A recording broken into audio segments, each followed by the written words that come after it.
All right, welcome back. It is COMP123 in the summer 2020 semester, and we're week 4, part 2 of our broadcasts. We talked a little bit about inheritance last time, and we're going to continue to talk about inheritance today. I got a couple things going on here in terms of what I'd ask you to do. One of them is this GitHub sign up Lab 4, which is up right now for you to do, and it's going to be due Friday at midnight. Okay, and I'll talk about why and what to do and all that stuff in a sec. So, let's bring up our diagram if we can. If I can bring this up from last day. I was having some difficulty with SAP just a second ago. But let's try that out. I'm going to open a recent. So here's what we talked about last day. It looks like everyone's following the rules. I will also post an announcement, by the way, about joining our Zoom sessions and what's expected of you guys, which is your full name as it is on eCentennial. So please make sure you do that. Again, also attendance when you're supposed to attend, and after a certain point, I'll put you in the waiting room. So example, in 5 minutes or so, anyone new that comes into the class will be put in the waiting room. Why? Because it disrupts my flow. Okay, so basically if I'm going to teach and stuff and people keep coming into the meeting, that makes it more difficult for me to do this. And also I want to make sure that you have everything you need. Part of it's going to be like I said to you before, up on YouTube, but part of it is actually you physically attending and asking questions. And again, try and use those little icons to let me know if you need something. I'm going to keep looking over on my right. You'll see me looking actually on the camera to my left if you look on YouTube. But really what I'm doing is when I'm looking over, it's to see if there's anyone on chat that has anything they want to say or they have a question. But the best way to get my attention is to put up your hand and then I can go through that. So last day, going back to this, we talked about a very high level kind of idea of inheritance. Okay, very, very high level. And one thing we really talked about was, the person class. We made this base class or a parent class. Let's make that also something we can also call it parent. Okay. So one thing that you're going to also see is it's called base or parent class, right? The other word that we can use for derived class is child class. And it has a parent-child relationship, right? Okay, so this is kind of the root, if you will, and this is the kind of a branch. If you look at it, it's kind of like a tree structure where we have here is the root of the tree. The person class will be the superclass, right? That's also something that it's called. So superclass.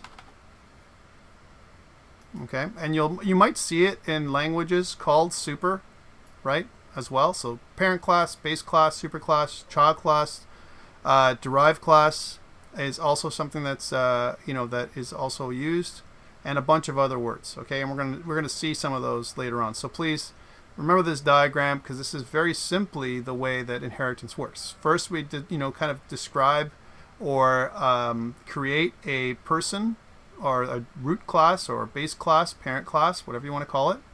And then what ends up happening is we define some properties. So there's a couple properties here. I'm just going to turn annotations on, right, for myself. So I'm going to annotate this. It's kind of interesting what you can do with annotations in Zoom. I can draw on top of my drawing without actually affecting my drawing. So, so this right here is really the root of all evil in some ways, right? What you have is that's the kind of the base of everything, and then what you have here is several different properties. These are kind of properties we talked about. You could also have notice that they're public. If I have private instance variables or that kind of thing, they will not be accessible to the derived class or child class. It won't be accessible at all. And the reason for this is because of the access modifier public. So this word here, public, is very key if you want this to be accessible down in here. Okay. There is another word that we can use to make it accessible if it's something that you want to make private outside of our class hierarchy. And by the way, I'm just going to turn on at this point the waiting room for people that have coming in late. So anyone who comes in late from now on, they're going to be in the waiting room. So that's kind of what it is. So that is one of the access modifiers, right? Let's see, someone's already in the waiting room. Amazing. And this is what happens. So yeah, I don't know if it's going to interrupt me more or less, right? We'll soon see. We'll see how it goes. Okay, I don't see anybody in the waiting room, but whatever. So yeah, so that's something that happens. The public modifier, access modifier. So if it was private, then this class wouldn't have it. Private means it's only accessible inside of the base class itself. Okay. Public means it's available in the base class as well as outside the base class. And then there's another keyword we can use, which is protected. I'm just going to stop annotating here for a second. All right, so let's go back in here. And we can use another keyword called protected.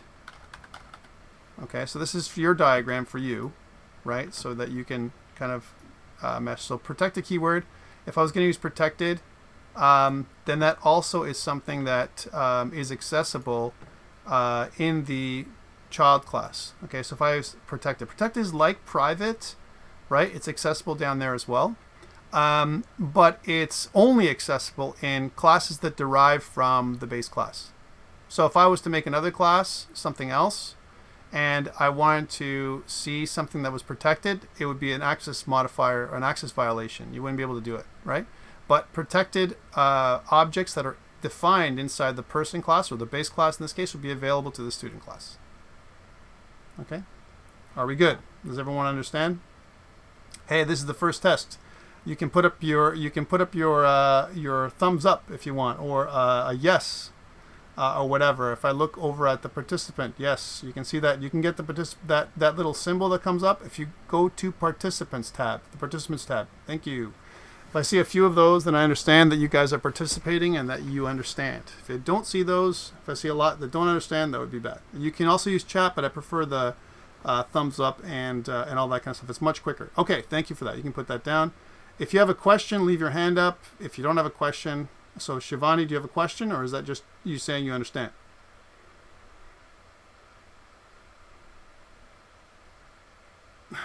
Okay, I'm going to put your hand down now. No question. Okay, put your hand down, please. Thank you. All right, so yeah, so that's kind of how it works. That's the hierarchy. If you notice, like we also talked about this last day, that the teacher class, even though it derives and is a child of the parent class, the person class, it has no relationship really, other than they're both children of the person class to student. Student and teacher are different. They're differently specialized, right? Notice that we talked about last day this idea of specializations, right? So you can see that the student class is more specialized than the person class, but it's differently specialized than the teacher class. Teacher and student both have an is-a relationship with the person. So a teacher is a person, student is a person, but a teacher is not a student, right? Although in real life they could be both, right? One other question I got was, can you have multiple inheritance? And the answer is, in C#, no. You cannot have multiple inheritance. It does not work like that. And the reason for that is because C# specifically is a single inheritance language. And the problem with multiple inheritance, so let's say, for example, I had another class over here, and let's call this, some other class. So we'll make this like, instead of person, we'll make it something else, a human, right? Maybe human would be actually the parent class of person, but let's suppose that it wasn't for a second. Okay, let's say there's a human class, right? And a human, right? Let's suppose that the teacher was a person and a human, right? Let's say if this was allowed. This is not allowed, by the way, okay? But if it was allowed, then what you'd see is you'd see something that looks like this. It would have another arrow here like this one, and this arrow here would indicate that I the teacher derives from both human and person. And if this was allowed, which it's not, I'm going to undo this in a second. What if both the human and the person had an age, right? So let's say I both had a public, or both, maybe both of them can say hello. So a public, that's might be better. A public function called says hello. Okay, so they both have that. Let's suppose, right? So now, question for you guys: how does the compiler know which of these functions, and especially if they're written differently, is the teacher going to inherit? Which one? Is it going to be the human or the person's public says hello method? The answer is it's too ambiguous for the compiler to understand. It's too ambiguous. The compiler doesn't know which one to take, and this causes a problem, right? So typically what we want to say is that there is no inheritance, okay? A multiple inheritance. This just does not go, okay? That doesn't work. There's no inheritance at all, or multiple inheritance like this. Doesn't work, okay? It's only single inheritance that works, and that's something to understand, okay? Let me just erase all that stuff. So I'm going to clear. Okay, so a couple things to note.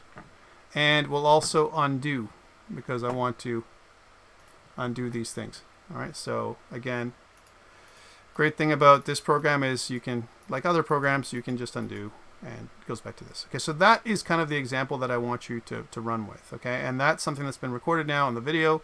It should help you with your understanding going forward. So last day, I'm just going to kill this for now, and let's save it for sure. Last day, what we also did was we had an example in Visual Studio. I used Visual Studio 2019. Hopefully by now, I gave you guys some homework. One of the pieces of homework was, can you make a other kind of student? So there's different kinds of students. We can also have an international student as well as a domestic student. Was anyone able to get that done? Does anyone know how they would do that? And here's this. Here's our code here. And I'm just going to close some of these tabs while ReSharper C++ is opening up. I also introduced a bunch of different tools. But did anyone have a chance to get that done? So Jaskaret, does that mean that you got it done? Or did you forget to put down that little, yes symbol? Ah, yes, I see. So if anyone got it done, or anyone tried to get it done, please indicate that on your participants panel. All right, so just put your hand up or say yes or whatever. So that way, yeah, you got it done? When? Okay, cool. When? Awesome. So that's good that you tried that out. Hopefully that you got it done, like you say. So let's do it together now. So one person did it. I'd like more of you to try that stuff out when I ask you. Again, there was no marks associated with it, but it's good for learning. So let's try it out. So again, how would I begin? Well, I would right-click on my project and go Add Class or New Item. You can go through New Item, the dialog box there, or Class to do it. Let's use a new class. And then when I go to New Class, here's Class. Let's call this Domestic Student. So we can make it so it is contextual, so Domestic Student. All right, there's that. I'm also going to make, at the same time, another one. Let's make another one. So I'm going to right-click here. I'm going to add a new class here, like this. And we're going to call this International Student. Okay, International Student. There it is. So there's two classes. Notice by default, they're not already connected in any way to my person class. Let's do that now. So we'll say that International Student derived from, that's the colon, person, right? Person's got to be capital P, right? And it says, it's giving me an error. It says that a couple things that are happening. It says implement missing members. That's one thing it says. And the reason why it says this is because one of the challenges that you have to do, you must include certain members in order for you to to create a class. So here's International Student. It tells me I have to add a member when I kind of go over to this little red mark here, and this is through ReSharper, my little tools. It says implement missing member. Let's try doing that. So if I click that, it actually creates a public constructor function. Remember how we set up our classes, and I encourage you guys to do this. You want to do private instance members, right? You want to do public properties next. This is how I want you to format your classes. Your constructor functions. Sometimes you'll have more than one constructor function. That's very common. As well as your private instance members, private methods, I'll be okay, and as well as your public methods. All right, so that's the kind of the structure that I want you to do. And notice what it did was it kind of installed this international student with at least a name and an age, those two things, and that passes it to the base class. This is important. This colon base says that the base class, which is person, let's take a look at that, because the person class does not have a default constructor being the empty constructor, right, with no parameters, right? That's what the default constructor is. Because we've defined a custom constructor that takes two parameters, name and age, now the person class, for it to be satisfied, in order for me to instantiate an object of type person, I must include a name and an age. I must have those two parts, right? Every time I create any kind of derived class. That's important. So if I go to International Student, I must include this thing right here, this piece, which basically says it'll satisfy the base constructor. That's how it works. Okay, so that's a piece of syntax for you. You can put this on a separate line, and many people do. So they do kind of something like this. Public, International Student, some parameters, and then the parameters that satisfy the base class. Okay, those two. Also, International Student might have other things. Remember, we talked about this before. And let's just make a public property. We won't make instance members here, but let's make it so that it's a very simplified property. So we'll say prop, tab, and the type. So it might be a string. And the type name would be something like an international address. You might have an international address as a student. Okay, so that's as an international student. That's something that's different about the international student compared to the domestic student. It's still a student. It still has name, age, and it also has student ID. Notice that I'm deriving from person, and it's asking me for these two things. But what if I wanted to derive from student? Okay, so let's just do this again. I want this for me to have this, but instead of person, let's make this a student now. This is the subclass, if you will. That's another way of saying it in our diagram. Subclass of, or derived class, or child class of the person class. Okay, same words. So if I did that now, you can see that, I'm just going to move this to where it's supposed to be. You can see what we'd actually have instead is one that requires a student ID. It's required because in the base class, which is student requires name, age, and student ID. Okay, whereas person only required name and age. Notice that the student in its constructor, again, there's no default constructor. It needs name, age, and student ID. Therefore, we must ask for this, right, inside of the derived class. Name, age, and student ID. This part right here. Okay, so to be satisfied. Plus, I might want to take an additional parameter in my constructor for address. So again, string address. That would be something that's different. You can also say something like international address, which might be the right way to do that. International. And then space address. This is the convention that we're using, international space address, right?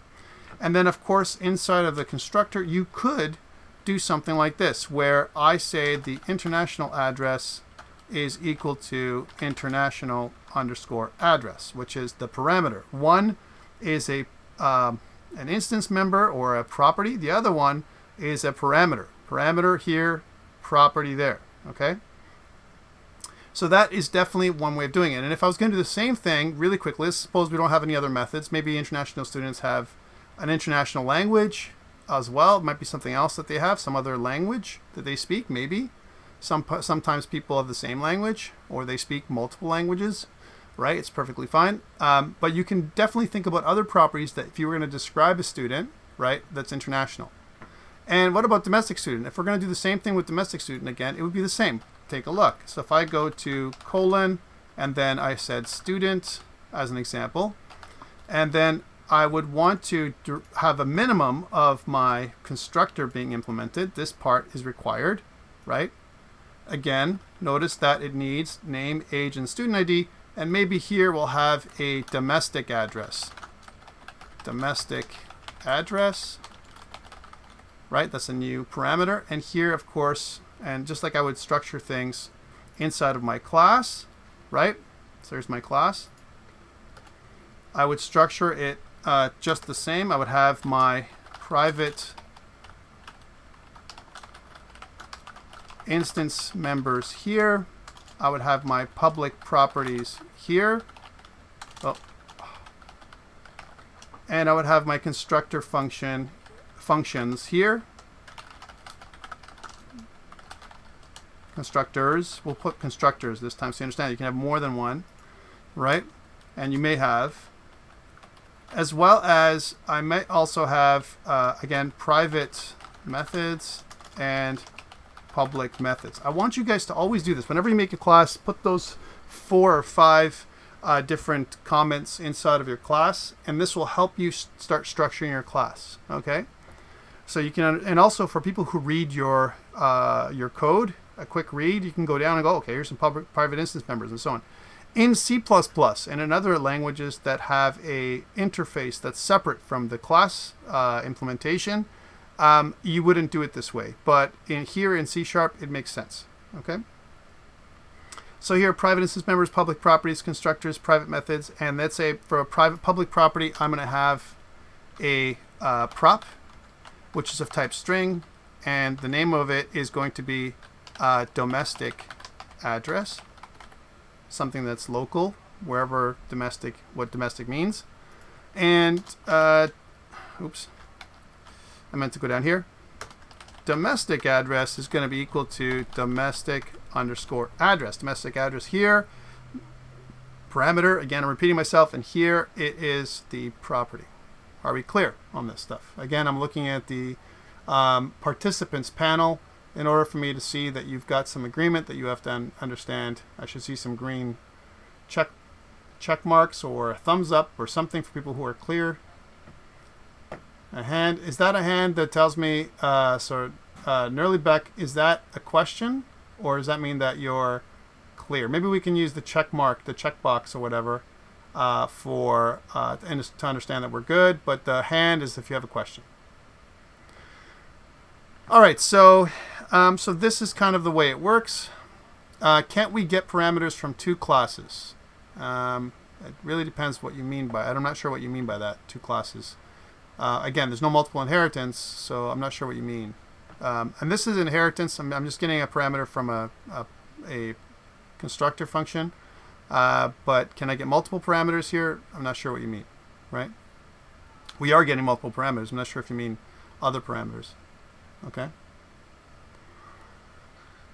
All right, so this is good. And if I was to run this thing, and this is interesting, if I go back, just leave it like this, and if I go to my program, because my international student and domestic student are both students, I should still be able to do studies. So for example, let's say I have a international student. His name is Maxim.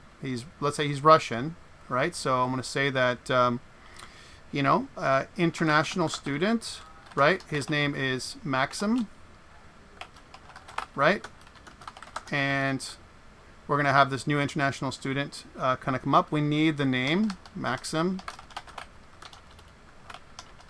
His age, he's 21. Let's say his student ID is be, I don't know, I'm making this up, 1, 2, 3, 4, 5, 6, 7, 8, 9, 0. So he's like 99, sure, that's fine. And then finally his international address, which might be something like, I don't know, 1 Russia Road in Russia. All right, I don't know. I'm just making this up, guys. So you can see that that could be an international address, maybe not really, but you know, that you get the idea, I think. And you know, with Maxim, I could always just say I want Maxim to say hello because he's still a person, and Maxim should also be able to studies, right? He studies as well, right? Because he's a student. Okay, and one thing that Maxim, if I wanted to specialize, you know, international student a little bit more, maybe what I would do is what I did with student. If you notice here, I have student and I have this. I could override the toString method again and add in an international address. I'm not going to do that here, okay? But Maxim, you can totally call the toString method, and it would inherit the last one, which is the toString inside student. Okay, so if I did that, and if I went to or to the program, and I said something like console.writeLine, and I want to put maxim.toString, then maxim.toString is going to show the one from the student, not from the person. So if I was to run this now, and if everything went well, we're going to see yet another. I forgot to put a space, but you're going to see that in a second. Okay, so you can see that Maxim is studying, and you see Maxim is 21, and the student ID, all the same stuff. That's stuff that we're used to seeing. Guys, I'll be right back. Let's take 5 minutes. I'll be right back. I'm just going to pause the share, and I just have one thing that I have to take care of. Sorry about that, the delay. I'll be right back.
All right, sorry about that, guys. Let's try that again. All right, so a bit of an interruption there. All right, so yeah, so we have this running program now, and hopefully you guys are clear on how this goes, right? But we have these objects, right, that are created. And I want you to think about objects. Again, if you're going to think about objects for the first time, if you've never didn't know, I'm going to assume now you don't know anything about object-oriented programming for a second. And let's talk about objects one more time. So again, I'm going to do a little bit of drawing. Let's see how this works. So imagine if we have this class. I'm just going to draw these objects here. So I've got a class. That's not what I want. I've got a class, whatever. This is a class definition, let's say, of like a blueprint. It has different properties, let's say, and some other kinds of functions. You know, whatever. This is our class definition. And what we want to do is we want to instantiate an object of this class, right? So think about this again. Whenever I think about class, I always think about blueprint, right? Or we also think about it as a prototype. It's not really those things, but in my mind, whenever I think about it from the first time, when I first learned how to program in using object-oriented programming methodology, I thought about a class as this. Okay? So think about that for yourself. So what does that mean? That means that the class itself is not the object, right? What it does instead is it breathes life into the object. And in C# we need to use a keyword to let us know how to do that. I'm just going to use this, and I'm just going to make a big, kind of an arrow here, a big fat arrow, right? Let's make it so like it's 24 or something. And I'm making this like this because kind of this is what it is, right? We kind of have a class, and then it makes, think about this arrow as it makes, or well, we can say it creates, or instantiates, right? That's what it does. Creates or instantiates. That's what I want you to think about this. And let's make that smaller so it can actually fit in that little space I got. Creates or instantiates, right? An object. We can't see the screen. You don't see the screen? That's bad. No. Thank you. So again, you see the class blueprint. You would have seen it on the video though. But sorry about that. Thank you for that. So class blueprint or prototype, and then it creates or instantiates this, okay, which is a is going to be an object. So here, let's use another shape as an example. Again, I just want you to imagine this for a second because this is typically what happens. So this is, let's say, and if I drew it wrong, which I did, that's not what I wanted. Let's say I want to make a little lasso around this thing. I know it's fancy, right? And you know, so this is our little object. This is our object that it creates, and it's an object of type class. So it's not the class. It's something that's been created from the class. It has properties and the methods that we define in the class, but I can have multiple objects, right? And they're just like prefabs or copies of the class. Okay, that's what they are. Almost like clones, if you will, kind of, but with different data, right? So these are objects. Okay, let's call this objects, and I'm gonna make this so that it's not 24; it's back to 14 again. So think of it that way. And I'm just drawing this on the board, just like we draw in class. Okay, so these are some objects. You may have one or more objects. Okay, so let's again. I can use the little tool here, right? So there's a little tool, and let's just copy this. So copy and paste multiple objects. I have an object here, and I have another object over here. So I can have one or more objects of the same class, and they might have different data. All right. So each one of these things has its own data set potentially. It could have some same stuff, but all these things have their own different data. All right, so some data. All right, and they also may have different configurations, or they might use or not use some of their functions, some other data. But all the functions from the this class are available here. Now, the reason why I'm going over this is because some people still are foggy about what classes are and what objects are, and I wanted to really hammer that in before we get into inheritance, because you can't understand inheritance without understanding that these three objects are different, right? They have a different ID. Think about each object having its own unique identifier, which all objects do, by the way, right? So that's important.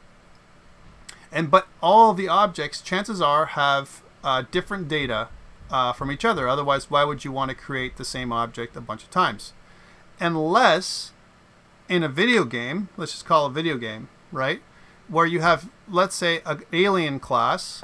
So let's make an example. We have an alien class. And the alien class has some information, right? Now it's an alien class. And you have multiple aliens with the exact same data in terms of properties and behaviors, but there's still some data that is different for all the aliens. And one of the pieces of data that could be different would be its position vector. Okay, so that might be different amongst all of these things. So position vector might be different right here, and it might be different and everywhere else as well, because they're not going to be on top of each other. Aliens, they're going to be in different places on the screen if you're playing a video game, right? So even though some of the data is going to be the same, for example, the color of the alien might be the same, the patterns that it follows, the AI movements, its sensors, all those things might be all the same for this alien that's been created from the alien class, right? But some other things, like the position vector, is going to be different. Also, maybe some aliens are firing and some aliens are not, even though they all might have the ability to fire, but not all of them will do that all at the same time. So does that make sense? Hopefully that kind of clarifies the alien class, right? If I was going to make an alien class with different objects and so on. So how does inheritance work then? Well, the way it works is I can instantiate an object of alien, but let's say there's a superclass over here that shares a lot of the properties that I want to create for different alien classes. For example, let's say I have, this is alien class number 1, which might have a certain color, image, whatever, and I want to make alien class number 2, right? So let's say again I have another one. And why am I bringing this alien class up? Because hopefully you understand it more. Is what I'm trying to relate it to you. And there could be other things too, but I always think about it like, let's try that again. Ooh, I can't draw today. Let's suppose that I have this other alien class that also instantiates other objects down here, and instead of it being alien 1, we'll just use an annotation for alien 2. Sorry for this, but I'm just trying to be quick for this. Actually, we'll make it alien 12. How about that? We have alien number 12. There we go. I'm making another kind of class. Doesn't matter 1 or 12. It doesn't matter. It's a different alien, okay? But they have the same stuff, right? I mean, they both have position vectors, right? When you make an object of this alien class here, they both might be able to fire. They both might be able to move. There's a lot of similarities between the two aliens, right? So we want to store those similar things in the superclass, okay? Do you understand? Because if then we don't have to duplicate those things here, which is kind of what we did with student. All students have a student ID. I don't want to give a student ID specifically to the international student or the domestic student. They both have student IDs. So I can kind of create, this other class over here. And this would be kind of like the game object superclass, let's say. So let's say all game objects, as an example, they might have a position vector, right? So maybe, for example, all game objects have a position, and maybe they can all be drawn. Okay, that's not always true, but let's say we have a public vector. That's a type, public vector, and we'll call it position, right, as an example. And it has its get and set properties. I'm not going to put that in there. But let's suppose it has that. Okay, so this is a public vector. Vector means a position, like a point. Maybe this is a vector too. I'm being very vague here, but it could be a two-dimensional vector. X and Y coordinates on the screen is what I'm saying. Okay, and so don't be confused by it or scared by it. Okay, it's not math necessarily vector. It's just a vector that I'm calling a vector. So if both these classes, the Alien 1 class and the Alien 12 class, okay, if they both derive from or inherit from the public game object superclass, right? If they do that, then they all have, these two classes have vectors, and which means all of their objects have vectors, but they're going to be maybe differently specialized. Maybe this alien here, right, as an example, I'm just going to annotate this. It's going to have I'm just going to put this together, some kind of, red color, the red alien. And you know what? This other alien over here, it's not just color, but it has other behavior, right? So let's say, for example, that alien down there, well, it's going to be colored blue, a weird thick blue, like this. They're different, and it has some other blue behaviors, whereas the other alien has some, different red behaviors, right, that are different. They do things differently. One, maybe the AI in this one, it only goes left and right. This one goes up and down, as an example, right? But they all have positions. They might have different behaviors. They might fire different bullets as well, or whatever. But they all come from the game object superclass. They're both game objects.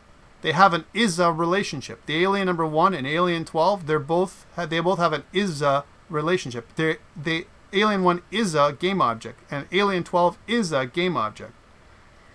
I want you to remember those kind of things, because that is an important idea of inheritance. Okay? So, any questions around this? Put up your hand if you have a question. Good. No questions.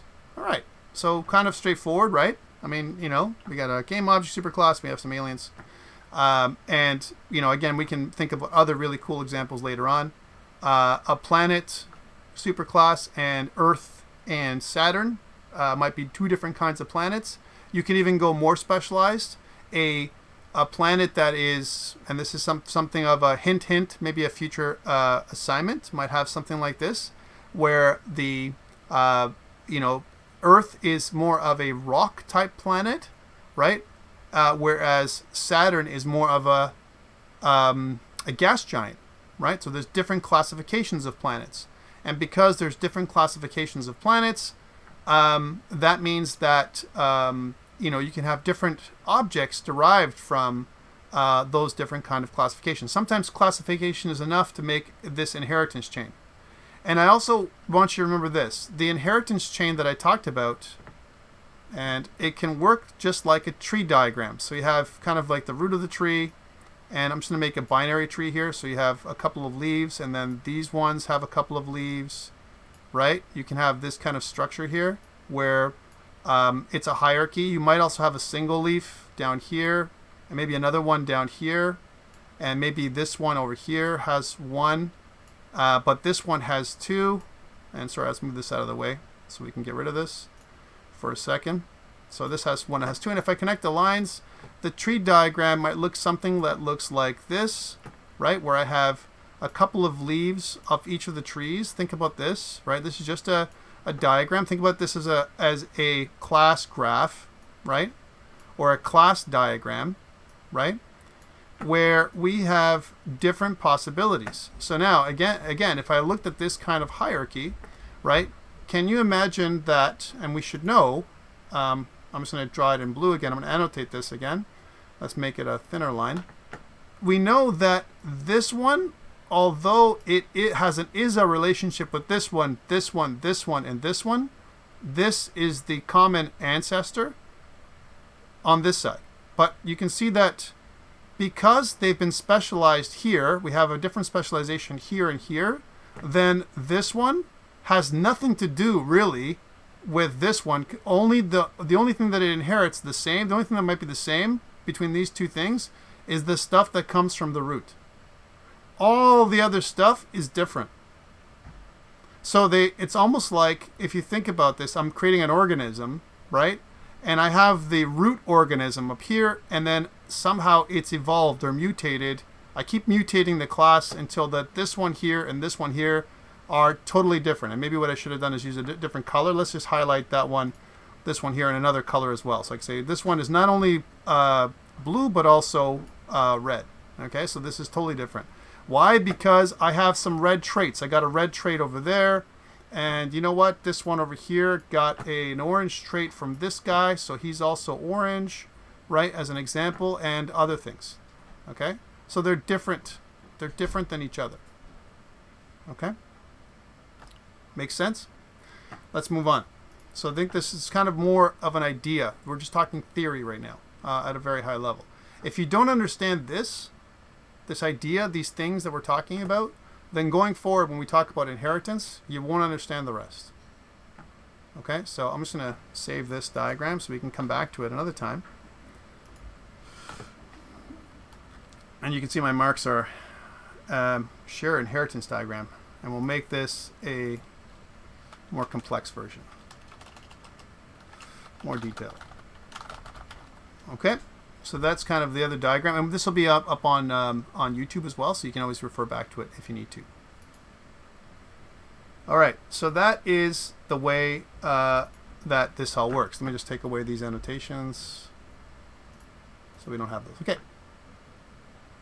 So back to the PowerPoint now. I want to really kind of hit the PowerPoint because it kind of explains some of this stuff to you. So we talked about at a high level. We can use the protected access specifier if you want to use, you want to kind of transfer stuff over. The principle of the idea is that it saves time, right? And the reason why is because I'm not going to copy and paste everything from one class to the other class. Remember what I said? If you're copying and pasting, something is wrong. You could probably inherit something or do something different than what you're doing. Copying and pasting is a bad thing typically, okay? Because you're repeating yourself. You're repeating your code. Right? And here they give the examples of employees, right? So an employee with, an employee number and an employee salary. Here is a good example of these properties that we talked about last week, right? That you should know about. You can see that these are private instance variables up here and public properties down here. And then we have the default constructor that takes no parameters.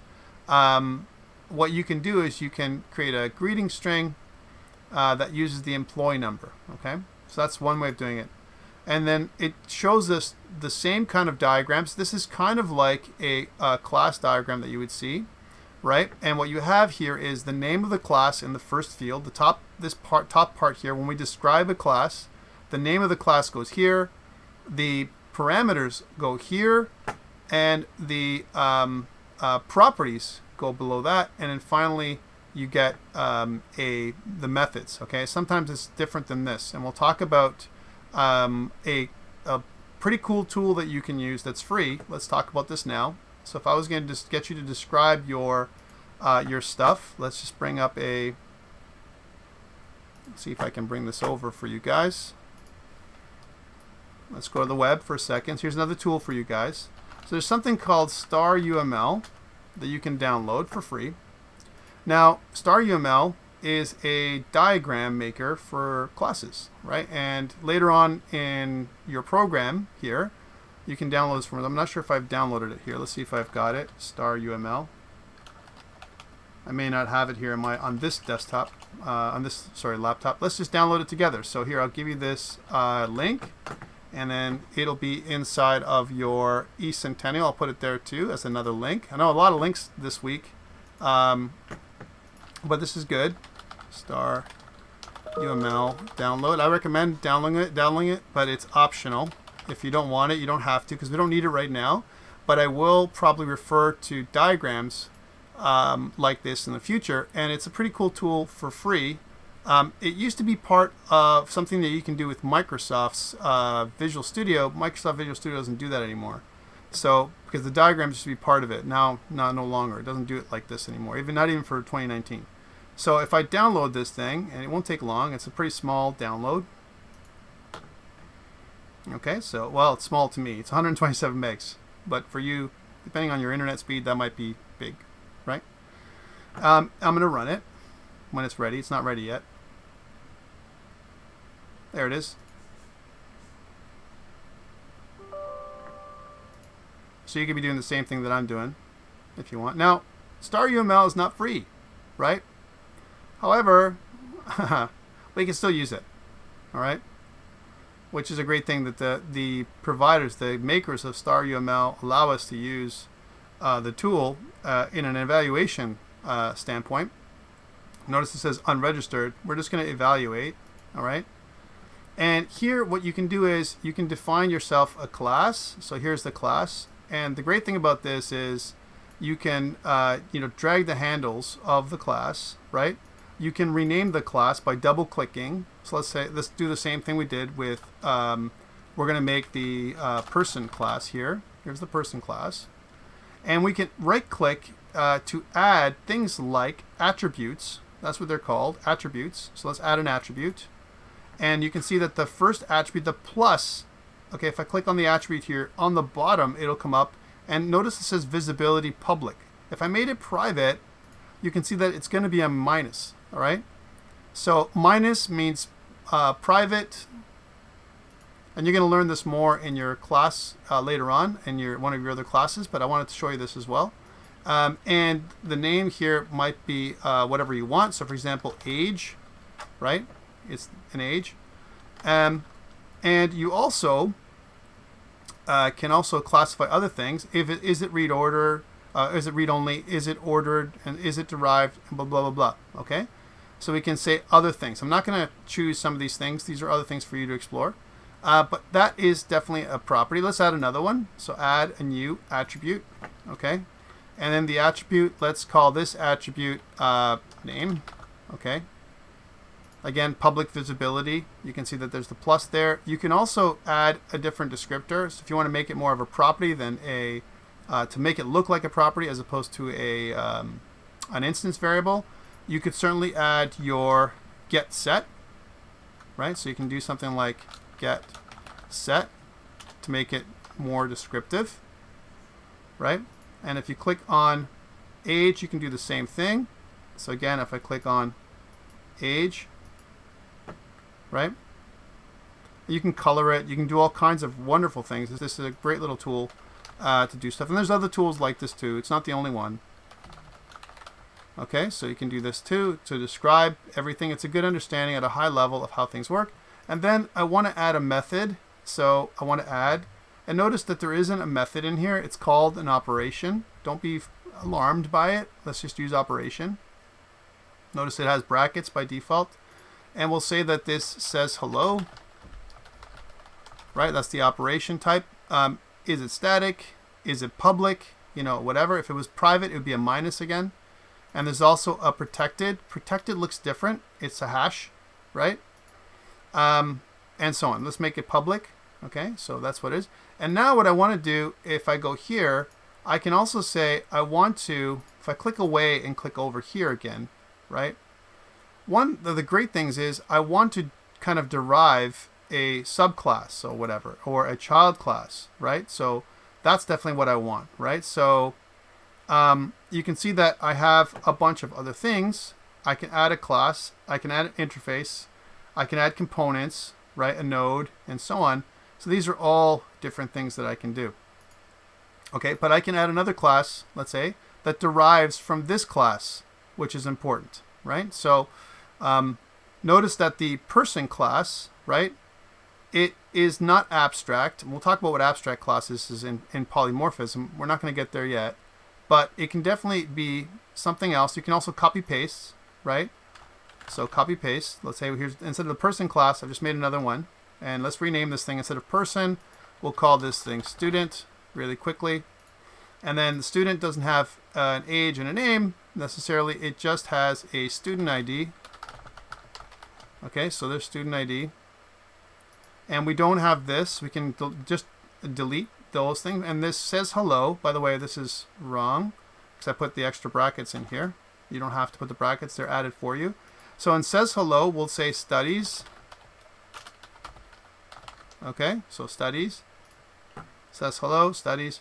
And this one derives from this one. Okay, so now these things, this is relationships. right? You can see the relationship view here. And what you can do is you can create an association. There's a directed association, and there's different things, composition, and a bunch of other things here. There's a bunch of different kinds of arrows. We're going to use this one. We're going to use an association for now, right? And by the way, there's also other kinds of things you can look up. A very high level, we're just going to use this little arrow, directed association, right? And we're going to go from here. We're going to go from here to, oops, let's try that again. To there. So this directed association, right? Why? Because this class derives from, the arrow indicates that it derives from student. So now let's do this again. So this would be person. I'll be okay. Oh, they're the same. Sorry. And this would be student because I copied pasted. That's the problem. They're the same, right? So you can see that one person, right? It has a directed association with another person. That's not what I want. I want it to be a different thing, and you would have to make another class for that. Sorry, it's my bad, because what I did was I created a class. One thing you can do is here is you can also, in the diagram here, you can also create your own kind of classes on their own. There's a way of doing it. It's just killing me that I can't remember how to do it. But basically, let's see how you do this again. Sorry. Wow. What you want to do is basically, what I used to be able to do is just, I think it's double click. Yeah, there we go. Double click, and then you can make a subclass. Notice that there's a different thing when you double click. Add subclass. That's probably the way I should have gone. Sorry about that. Let's just do that one more time. Now you can see that there's definitely a good arrow. This class here is called a student. I'll be okay. The visibility is public. This one here doesn't just study, but he says hello, right? As an example. And it's not just, this one is age. Just one second. Let me fix this up for you. Age. And this one here would have a property, a different kind of attribute called, we would call this one student ID. Again, I'm out of the get set, so you know it's a property. If you wanted to make it read only, you just put the get, or you can actually flag it as read only. All right, so get set, and then of course I would have a operation. So good learnings for everybody. The operation here would be studies. Okay, so there we go. All right, so that's kind of an idea. And the great thing about this diagram is it'll just flow for you, right? It's just kind of a made up for you. I can double click on student, and this is another great way of doing it. If I did this, let's get rid of the relationship view. And you're going to ask me, well, Tom, if it's a red and register, what can I do? Take a snapshot, guys, with your snapshot tool. So I can double click on this, and I can create another subclass. You can see that this class here, as an example, derives from this one, and it creates that hierarchy. I'm not going to go into the details on how to do it, but this is not a bad thing. And what it does is it models our classes before we actually create them. By the way, there's nothing at all wrong with creating your class diagrams first. I may ask you to do some class diagrams in one of your assignments, but there's nothing at all wrong with doing this kind of thing, describing your classes before you put one piece of code in place. Okay? Because if I code things, right, and then I go back and fix it, I go, well, you know what?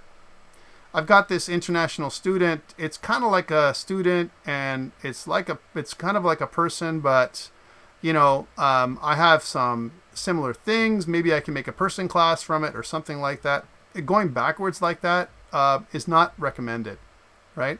As opposed to starting off your idea before you code, you start off with this idea of international student, right? Oh, well, if I have an international student, there must be a student class. If I have a student class, maybe there's some similarities between one student class and another, and the teacher class, right? Because you can also double click here and add another one, right? Like we said before, maybe there's similarities between the student and the teacher class. So teacher, I'm not going to go into details on what that is right now, like we did before. So there's the same things because they're both people. They both have some similar things. They both have an age and name, right? But the student is differently specialized, again, than the teacher class. Again, I'm just repeating myself, but you can see how there's another tool here that I don't recommend not using. I think you should use this tool So that way, you get accustomed to how to draw diagrams. You can also do it by hand. Some people like to do it by hand or using some kind of paint tool or whatever, but there's nothing wrong with using a tool like this. Okay, oh, by the way, you can't save or you can't print on this, but what you can do, and there's another little, one thing I'm going to ask you to do is there's something called, I use a tool called ShareX. It's here inside of the doc, right? So ShareX is another tool that I recommend, right? And if you haven't had a chance to download ShareX, it's kind of a really cool tool. It's free. And what it allows you to do, and I'll put this, actually, let me just go back there and grab that link for you if I don't have that already. I know I'm talking tools to you guys this week, but remember that, Professor Narendra and I are quite different. So I want you to be comfortable with some of the stuff that I'm talking about, and so you can do some of the similar things that I'm doing. I'm sharing the tools with you. So ShareX. There we go.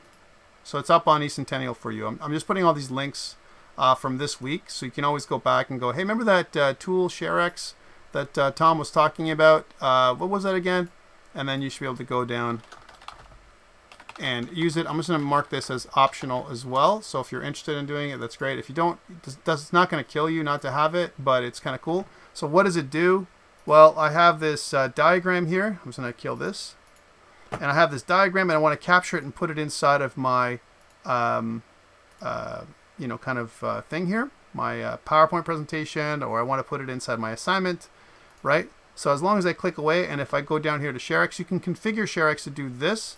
So I can go, go to ShareX and then cut the diagram nicely where I want it, which grabs the document. That's what it is right now. And then I can paste it wherever I want, like something like here, right? Where if I want to paste ShareX, the diagram, I can move it around and we can talk about it, right? So that's kind of something that you may want to do. Okay, so that's kind of, and one day when my tool functions, this, unfortunately, I'm also broadcasting, so it causes me to have lots of fun when it comes to memory management on my system. Even though I got 32 gigs of RAM, I always find that I have some lag and slowdowns, and sometimes I have to do one of these and just shut it down, right? Because it's not responsive, unfortunately. It is what it is, and I'm not going to, get mad at the tools that I use, that's for sure, especially since a lot of them are free, right? Let's try that again. Sorry about that. Hey, it actually kept it. And let's see if I can move it around now, which is what I wanted to do. There we go. And a bad diagram. Yes, I can. There you go. So there's that diagram, and you can, put it in different places and all that stuff. And you can start with one thing. I do have this funny thing, but I can always erase that, and that's because my mouse was in the way when I captured it. And any other capture tool, if you want to use the Windows capture tool, you can, but I think ShareX gives me a lot more control. All right. Any questions around the tools to help you with understanding classes and objects and inheritance? If no questions, we'll move on. All right, so let's go back to this. So this is where this comes from, this idea, and again, we have this idea of a base class and a derived class, which we talked about. The derived class as it is a relationship. If there was going to be a quiz or a test in the midterm, you would have these things that I would ask you about for inheritance, okay? Again, for any quizzes or tests, I'm going to give you, it's going to be a true, false, multiple choice kind of test that I might have online if I do something like this. And then you'll have X number of questions, and then you kind of answer the questions. So if I'm going to do a quiz, I might do one next week or some other week, then I'll let you know. And then you just have to, you would have access to the PowerPoint, so you just have limited time and go through it. So here's an example of the way we did it before. Class commission employee is an employee. We talked about that. And then here we're using the employee to do stuff because they have an employee number and an employee salary. We're using the dot accessor method here. See this dot? The dot accessor method is accessing properties as an example, as well as any kind of methods. That's what we use, the dot accessor, right? In other languages, we use other accessors. And we have an example of the command prompt of what it looks like. The protected access specifier, and we're going to get more of this next week. I'm not going to stop talking about inheritance. It's not going to last the last thing I'm going to talk about. But I want you guys to get a general idea of how this works. So protected access specifier allows us to mark a data field or a method so that I can use it inside of my class hierarchy. Inside of my class hierarchy. So that means that the derived classes can use a protected data field or method from the base class or parent class. However, I want you to say, just like it says here, where it says protected methods should be used sparingly, I highly agree with this. Because if I have a protected method, then I got to think to myself, is there something I can do with a public method? So when it says sparingly, I really recommend use it sparingly. Don't use it very often. It's like a once in a while thing, okay? Because if you have a lot of these, usually we do protected methods as workarounds. We want to try and make as many public methods as possible that are usable inside the class structure. Okay? So I just want you to know there's other ways of doing things without using protected methods. Sometimes it solves a problem, and that's why this exists. This solves a problem, protected. Okay? So that's that. And so here we have the idea of a private instance member and a protected instance member. Protected is like private, but it allows derived classes to access this data member directly. Again, do I recommend this? No, because if you have it inside of a property, it gives you more control. What do I mean by this? Where's the control? Because for students, a lot of the times we can't picture what we do with properties. So if we think about this, these properties, like I said last day, are methods, right? So I can do more than one operation in here. So I can do other things like log it that someone accessed the employee number, right? And depending on when it gets accessed, I can output this to some kind of log, right? When I'm setting the employee number, maybe I'm also going to set something else, like how many times the employee number has been set. It should only be one, right? You can't really change the employee number once it's been set the first time.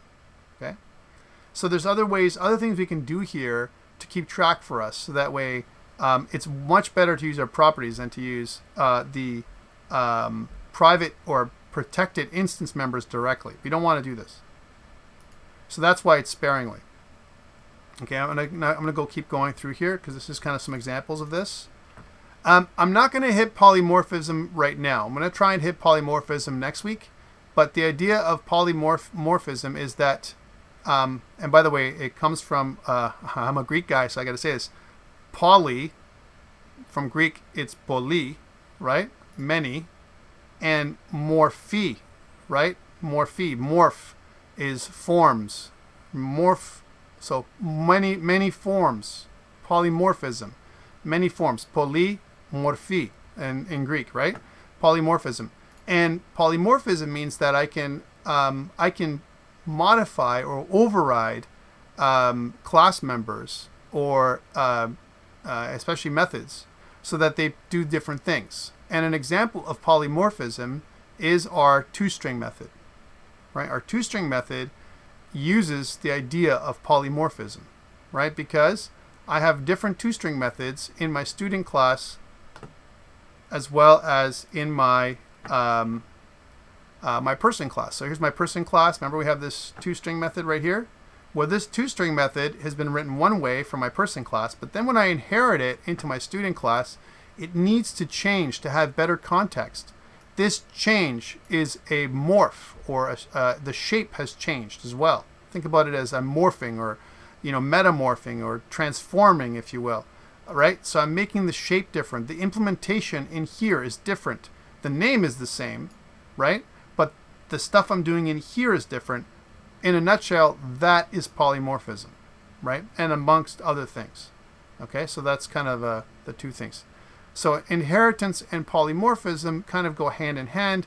I'm going to talk about polymorphism a little bit more, especially when we get into interfaces. Okay, so that's kind of that. So polymorphism, and it kind of talks about that a little bit more.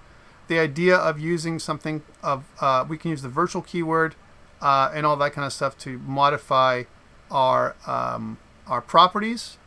And I'm not going to go further than this. I'm going to stop here at polymorphism. So we're going to get back to this. We're going to talk about polymorphism again as we go forward, but I'm going to stop right there. Okay. So questions about basic inheritance. Basic inheritance. Hey, how about this one? This question. And let's see if anyone has an idea. Does anyone think that that inheritance could be bad? I mean, I've talked about good things about inheritance. Could you see something that's bad about inheritance? Right? Because inheritance, I mean, is a paradigm, right? It's a way of doing things. It's a structure with object-oriented programming, right? That's why we use object-oriented programming in the first place. But there's some good things and bad things about it. Can anyone here think about a bad thing about inheritance? You can put it in the chat.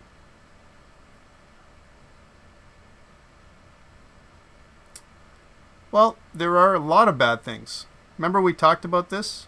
Let's talk about the first bad thing that you can think about inheritance. So I talked about one of the bad things last day.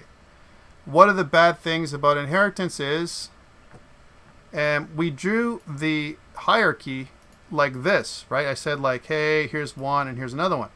But actually, this is the parent class and the child class is fatter, right? And you know what? The child class down here, well, that's even fatter. And so on, and so on, and so on, and so on. So the more I do this, right, the fatter and fatter my child class gets. And I mean that in a bad way. Memory management wise, the bottom of the inheritance chain is very fat. It's very big. And we're going to see some of those in this semester. How we can see a big class that has an inheritance chain that goes many, many levels deep. All right? So that's one bad thing. The other thing is, if I change something further up, let's say, for example, I'm just going to annotate this again. If I change something way up here, so let's say I change something here, well, guess what? It changes here and here, right? And yeah, the ripple effect. And what it can do is if I do something that has a conflict, right?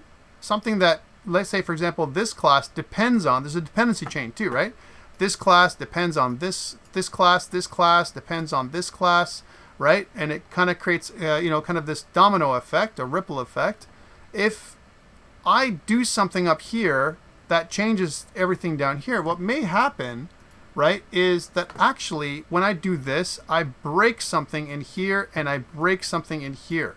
I can do that by making a breaking change, is what it's called, right? It creates this pattern. So there's a vulnerability, a weakness to inheritance that it does this. So there's two things I've talked about now. One, fatter child classes. And the second one is potential to break something all the way down if I make a change up above. And sometimes we need to do this change up above. We forgot a property, or we want to make a change to how the method is used. And because the method is changed up here, then it changes down here. And if we're not careful, it can break the entire chain. It can actually break your program. It'll break your code, right? Which is bad. So that's where we don't want it. That's a bad thing. In reality, what we also want is we want to use something called composition. So this is, oops, let's take that away. I'm just going to take that away and let's just go back here. This is kind of the inheritance chain. So inheritance chain, right? I'll be able to spell one day. Right? This is the inheritance chain that we're talking about here. Okay? But it'd be better if we use composition, right? And what composition means is, let's suppose, instead of doing this, I have another class over here. They have no relationship. These classes, this class has no relationship with these classes. They're not in the same inheritance chain. But this class has some items that I want to use. I have a custom class, as an example, that has a certain item, and then these things here come from another class. For example, I don't know, this one comes from these ones. So each one of these is an object of this class. Okay, so we're just going to say that this is an object of this class right here, right? And I've made another class here, and this class is actually is used as a new data type here, right? Something in there. So there might be a data type here. This is good, right? Why? Because composition means I can make a class and there's really no dependency. If I do something here, right, it's not going to affect what happens over there, right? It doesn't do anything like that. So that's good. So there's no dependency between the two things. And so this idea of composition, right, is something that we want to promote. Composition over inheritance, I think, is the right way to code. So yes, can we do inheritance? Absolutely. Sometimes it makes sense for the right idea, but most of the times we want to use composition. And a good example of this is this idea of a game object superclass again. So if I was going to use a game object, let's make a new game object, right? So let's try this out. I'm just going to code it up. So I'll call this game object.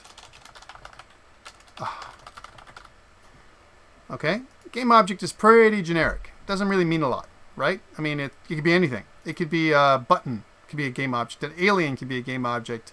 A player could be a game object. A platform can be a game object. A light can be a game object. A UI object could be a game object. Anything can be a game object, right? So it's really generic.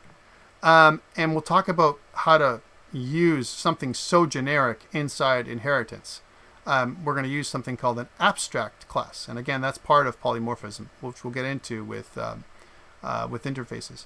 So I have a game object, but I also want to use this structure here. And let's suppose this thing up here, we are creating a vector, call it a vector 2, a 2D. This is a new object that I made, a new class that I like to call a vector 2D. Okay? So here's a vector 2D. And let's suppose this vector 2D, right? I'm just going to break the links here for a second. So I'm just going to say that there is no connection here. Okay, so there's no, it's not being used over here. Okay, so there's no connection. So I've got a vector 2D, and I have this class right here. Let's call this the transform. Right? So here we'll call this the transform. Right? So the transform class. We're going to use composition here. And a vector can have, this is the base, this is kind of like I want you to think about this as like just another class or a custom data type. The vector is going to have two things, an integer, let's call it a float. A float, that's an x, and another float, that's a y. So that is the, kind of the properties of a vector, float x and y. Okay. And then I have a bunch of them down here, and one of them could be I position. I also might have, which is a vector 2, vector 2D, which is a position, right? I could also have a vector 2D that is a scale. Let's call it rotation first, rotation, and a vector 2D that's also scale. So you can scale, I can position it, I can rotate it. All those things are things that I might have, and these are the kind of the properties. I'm just going to put that back in here in a second while I erase some stuff. Sorry for my messy whiteboard, but it is what it is, guys. It is what it is. So here it is. I'm just going to erase this stuff here. Right? We'll make these links still apparent, but we'll just erase them. There we go. And we'll put those things that I talked about. So let's get that lasso tool going again. So these I want to move here, and I want to scale them a little bit down so that they can fit. Okay? So you can see that a transform has these three vector 2Ds, position, rotation, and scale, right? So this doesn't derive, there's no relationship from an inheritance perspective between the two things, right? Because they have different reasons for being, right? Like the vector is a standalone class, vector 2D. Vector 2D does not depend on anything in this diagram, and neither does composition depends. This transform does depend on this vector 2D, right? But only as data types, not as an inheritance chain. Certainly if I change the vector 2D, it'll also change these things, right? It can still break something, but not like this necessarily, okay? And then what I want to do is I want to include a transform in my game object, okay? I want you to see this now. So let's suppose I have a transform object called transform, okay? And I have this inside of my game object. Here it is. You can see that my transform uses an object called transform, right? That is this. The transform has a position, rotation, and scale. That's a new data type, transform. And this transform uses the vector2 data type, right? They're all disconnected. They're not connected in terms of this inheritance chain. Certainly the game object now has more data because guess what? Each vector has an x and a y float. So now, if you think about it, I have 6 floats that I'm using for my transform, right? Just by doing this. But isn't that cleaner? Think about this. If I was to do all of this inside of my game object, right? I had float, let's say I called it position x, position y, rotation x, rotation y, scale x, scale y, and I put that all inside my game object. Now you're seeing that that doesn't make any sense. There's a lot of little things in here. And what if I want to use my vector 2D for other things, like I want to change my position, or I want to calculate the new position that I'm going to be in, and so on. There's lots of reasons why I'd want to have this as a, as an object. Also, what if I want to change my whole transform, right? I want to do that. I want to select my transform and change my position, rotation, and scale all at once in some kind of matrix calculation. Sorry, I know math. Math, I know it's crazy. We do math when it comes to computers and games especially. So this is an idea of composition over inheritance. Different kinds of ways of doing things that solve different problems. Okay? All right, I gave you guys, I'm going to move to something else now. Okay, so this is this. I'm going to come back to this another day. So I'm going to kill this. We'll redraw it. As an example, let's get rid of some of the annotations because I don't need them. I don't need them, I said. Yay. All right, and let's get on to something else. I talked about GitHub last day, and one of the labs that I kind of have, the first lab that I'm going to get you guys to do, which is lab 4, it's up on eCentennial. It says a couple things, right? It tells you that for lab 4, it says that I want you to sign up for a GitHub account. I want you to create a new repository from this week's lecture, so following along, right? And I want you to push your code to the repository. Oh my God, how to do that. And then submit your working GitHub link as in this Dropbox for lab 4. Okay, how do you do all that? What do I mean by GitHub and Git? All that kind of stuff. What does this all mean? Well, really quickly, I'm going to do this. And for people who have me in other classes, and you've seen this already, please bear with me. We're going to run out of time and if I do this really quickly. So think about Git as version control, right? And I have my little computer right here. So here's my monitor and keyboard, right? And inside my file system, I have my file system that's part of my computer here. Oops. I have my file system. And my file system has a bunch of files and folders, right? So here they are. And there's even some folders too, right? So folders like this, very similar to a class. And if something goes wrong with my computer and it blows up, or let's say, have you ever had this problem? You're coding something, it just worked, and now it's gone. It doesn't work anymore, right? That would be really bad if that happened. So we want to be able to capture or take a snapshot of our code and go back to it. And developers do this a lot. And this is called revision control or version control. We use different revision control systems, but one of the most popular systems is Git, right? And it's pronounced Git. Git is local to your system. So this means that if I want to create a Git repository, what I want to do is I want to take a snapshot, right, of your files and folders. And there's certain commands I could use to do this. All right, I'm not going to talk about the commands, but I'm going to show you the stuff in Visual Studio in a second. Okay, So if you follow along now, from now and for the next 15 minutes, you'll be able to complete your lab and get 100%. Okay? So I want to make a Git repository. Okay? I want to turn on version control or revision control or source control. They're all called the same things, just like other things. So it's called version control. It's also called revision control. And it's even called source control. All these three things mean pretty much the same thing. All right? That's what this means. Okay? And what this does, this version control, it does two things. It takes a snapshot. So the first thing is, we take a snapshot. Right? Okay? That's the first thing we do. Take a snapshot of your files.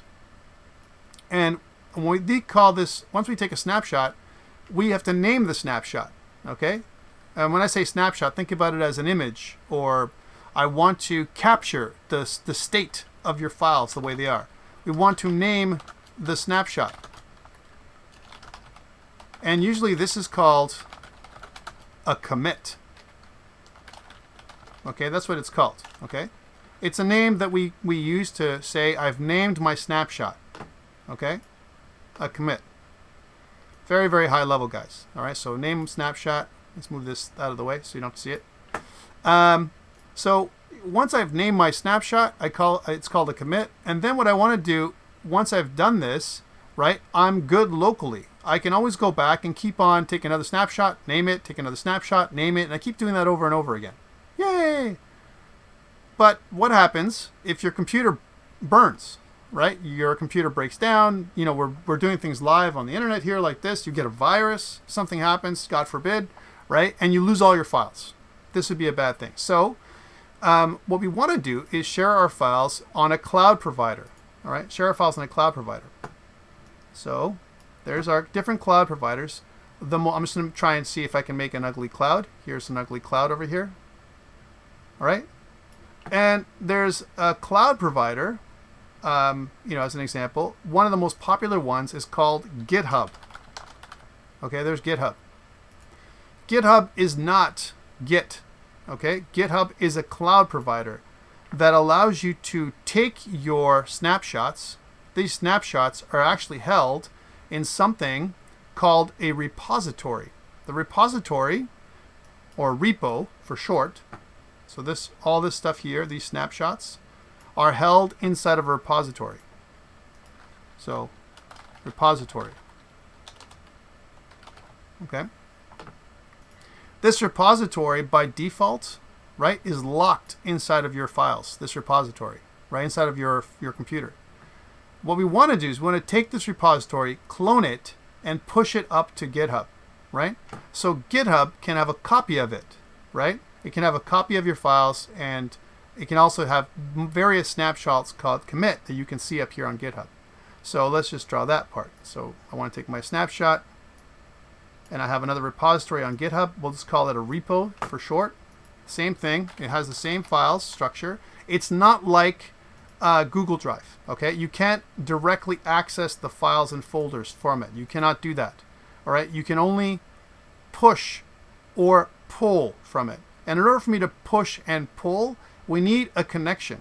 Okay, we need to be able to connect to it, some kind of connection logic, if you will. And this connection that goes from your local machine all the way to GitHub is called a remote.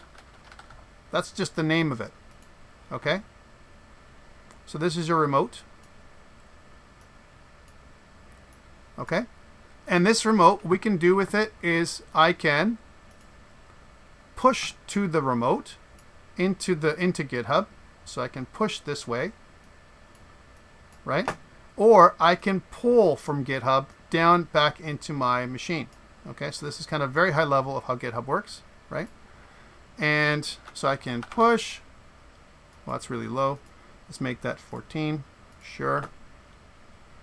Not sure what happened there. So there's my pushing, so I can push. Ugh. Right? And as well as I can pull. Think about pushing as like an upload. Think about pulling as like a download. Kind of. All right? Not exactly, but it's kind of like that. All right? So this is the difference. So pushing upstream to GitHub, pulling downstream from GitHub. GitHub and Git in general, you can have different branches, right? And the way the branches work in GitHub is each commit, right, looks like a branch of or a leaf of a tree, or let's suppose it's like a tree structure, okay? But typically it's a flat tree structure. So what I mean by that is you see a branch. If this is a branch here locally, you'll see the first commit, and then you'll see some something that looks like this, and then another commit, right? And then you'll have another commit, and so on, right? This is the main branch, if you will, okay? And usually the main branch is called the master branch. But sometimes we want to make another commit. For example, I want to make a bug fix. I'm here on commit number 3, so this is commit number 1, commit number 2. Let's see if I can just draw this if here. So commit number 2, commit number 3. Come on. Mouse drawing is really bad. And then what I want to do is I want to fix something. After commit 3, I realize I've got a bug. So down in here, I create another branch from my main branch, right? This branch will continue, right? Let's say to some other commit. But this is another branch that comes from this main branch, and it's just used, another commit that's made to fix a problem. And then I have another bunch of commits. So let's say, for example, I have a couple commits that fix a problem. So you might see a structure like this. And then what I want to do is eventually I want to merge this branch back to the master branch. So it kind of looks back like this. Like I fixed the problem, and now this is commit 4, this is commit 5, and this is commit 6. So commit 6, as an example, right, is here. Commit 6. But commit 4 and 5 happened on another branch. This is the main branch or master branch, and this is some kind of bug fix branch, right? Now, this is the way it works. But what we want to do when we push things up to GitHub, typically for us as beginners, we push to the master branch all the time. Okay, just letting you know, this is how it works. This is the system. Questions around this before I move on, because I got to do a really quick demo in 10 minutes on how to do your lab so you can get this done. So try this out. No questions. Okay. You can see that on the video. Let's make a new project. So again, I'm going to close my solution, right? And I want to make a brand new solution just for you, right? So this is your lab 4 solution. All right, so I want to make a brand new project. Let's do it together. This is a great time to do it with me, right? And I want to use the .NET framework or .NET Core. Which one? I want to use this one. Next. And this is going to be called COMP123 M for summer 2020 lab 4. Okay, so this is, I'm doing it just for you. All right, if you follow me, you should be able to do this. I'm going to go create. And all I want you to do in this thing is create the person class with me. All right, so again, I've got my lab, and I want to make this the first time. Notice on the bottom right corner, right, there's something that says add to source control. This is like taking that first snapshot. That's what it is. All right. You can also add to source control up here. If I right click right now and go add to source control, this one, add solution to source control, this will automatically install Git in your project. That's what I want you to think about. There's nothing for you to download or anything. It's included in Visual Studio 2019. Click this. Now this is part of, this has become a repository, right? That's all I'm doing right now. I've created a little repository. It's a single repository with one commit, the first commit, and really there's nothing into it. Now I want to add a new item, something new. So I'm going to go to here, I'm going to right click, and I'm going to add a new class. Let's make that person class one more time for practice. Class, call it person, capital P. Really quickly, the person class is going to have a couple things. Private instance variables. We're not going to make any this time around because to make it for speed. Public properties. We'll make it the quick property. constructors, right? As well as private methods and some public methods. You can also have protected things too, but we're not going to do that. In the constructor area, I'm going to make a new thing that's public. A public person that takes a string that is name and a int that's an age. That's what I'm going to do. And inside of my properties here, I'm going to use prop, and I'm going to use a string that's a name. I'm going to use the shortened version. And I'm going to do another property, so prop tab, and then it's going to be int that is a age. Okay, so pretty simple. And here I'm going to say that name is equal to name and age is equal to age. So that I've initialized the properties. That's what I've done here. So property, I'm running out of time, property initialization. Okay, that's what that does, right? And once I do this, I'm going to have one public method that says hello. So public says hello. And we're just going to do the same thing. We're going to say console.writeLine. We'll do it the old way, just because I want to, not console.write, console.writeLine. That will say, the name of the person. So we'll say $, and then curly brace, name, right? And then space says hello. Okay, kind of a very silly way of doing things. It returns void, so this doesn't have any kind of return type. Yes, our class has been created. Now we're going to make our first commit. So I'm going to go here to the Team Explorer tab, which again, you can go from your view. If you don't have it, you can go to Team Explorer, which is going to take us here. And I'm going to go to the Home button. Go to the Home button. And when I click on the Home button, you can watch this video if I'm going too fast later. If I go to the Home button, I want to go to Changes. All right, notice that I have changed person.cs. That's the one I've changed, plus my project. All right, so I'm going to say, now this is the friendly message. This is the commit message. I need to name my commit.